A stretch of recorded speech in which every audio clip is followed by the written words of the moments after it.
Welcome back to Indus News with myself, Joseph Hyde, bringing you now the news in detail. We start from New Zealand, where the main suspect in mass shootings at 2 Christchurch mosques has been charged with murder.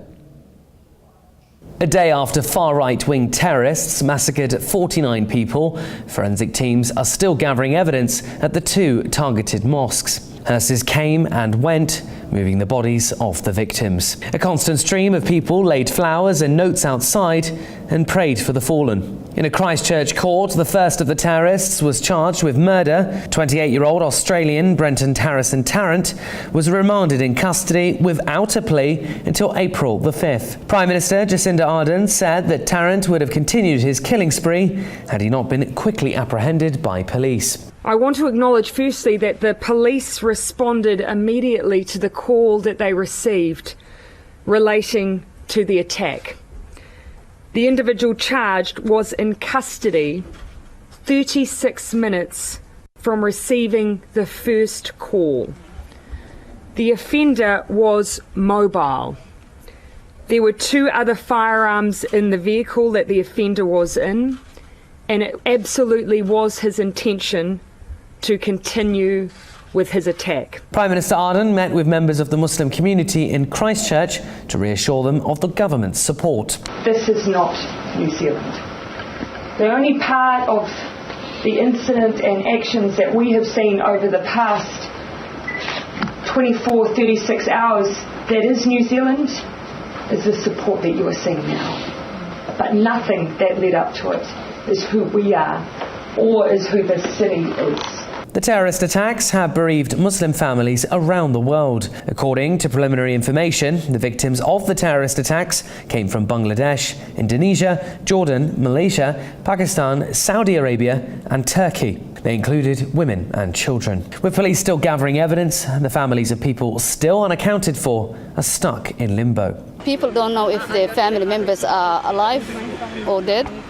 And if they're alive, they don't know where they're based. People have praised the bravery of Pakistani Naeem Rashid, who tackled a terrorist to the ground in an attempt to stop him. Rashid was wounded in the attempt and later succumbed to his injuries. His teenage son, Talam Naeem, was also shot dead by the terrorists. Meanwhile, the survivors of the attacks are still struggling to come to terms with the horrors that they witnessed. I saw my son in the mid of the hall and my wife back and crying and shouting and bleeding, and I can't do anything for everyone. In the aftermath of the attacks, it has emerged that Australian terrorist Brenton Tarrant had legally bought the 2 semi-automatic rifles that he used in the massacre. Prime Minister Ardern has vowed to tighten gun control laws, but it is too late for the 49 Muslim victims of New Zealand's darkest day.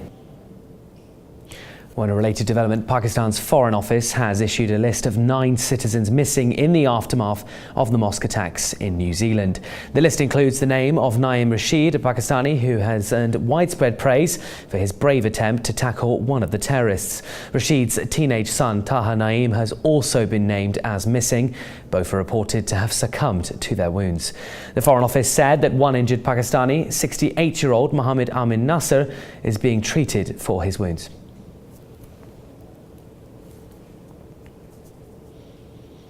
Well, moving on, at least 54 insurgents and Afghan security personnel have been killed in the latest violence across Afghanistan.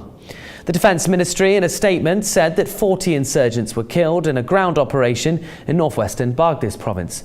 The Taliban said that 12 Afghan soldiers were killed during clashes in central Mardan Wardak, eastern Nangarhar and northern Baghlan provinces. Meanwhile, police officials said that 2 people were also killed in Kabul after a car bomb exploded before the terrorists reached their intended target.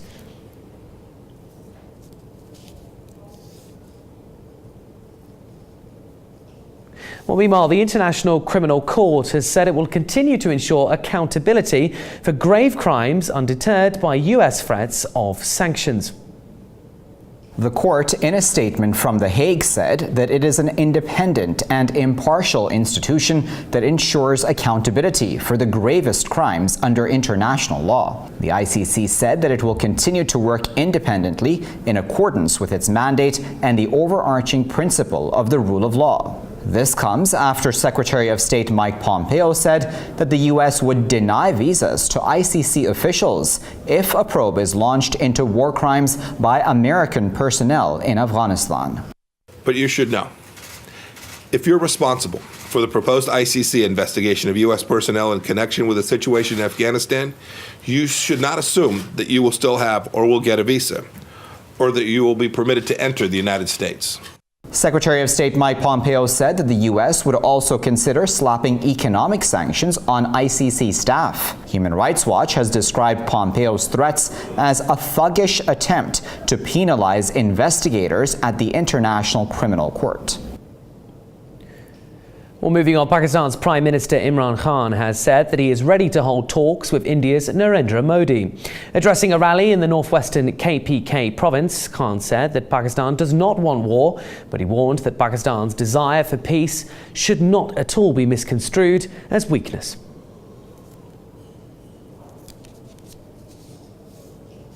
Well, next, hundreds of thousands of Algerians have staged renewed protests against President Abdelaziz Bouteflika's decision to postpone elections.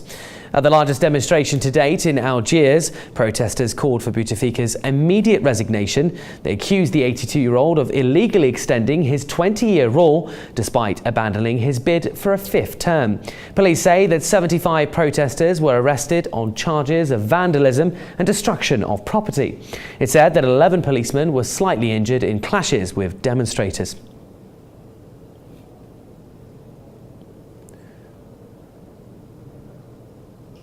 To the US now, as US President Donald Trump has vetoed a congressional resolution revoking his declaration of a national emergency at the border with Mexico. Issuing the first veto of his presidency, Trump accused Congress of passing a dangerous resolution. He alleged that the resolution, if signed into law, would endanger Americans. A two-thirds majority vote in both houses of Congress is needed to override the presidential veto. Speaker Nancy Pelosi has said that the House of Representatives will vote on the resolution again on March the 26th.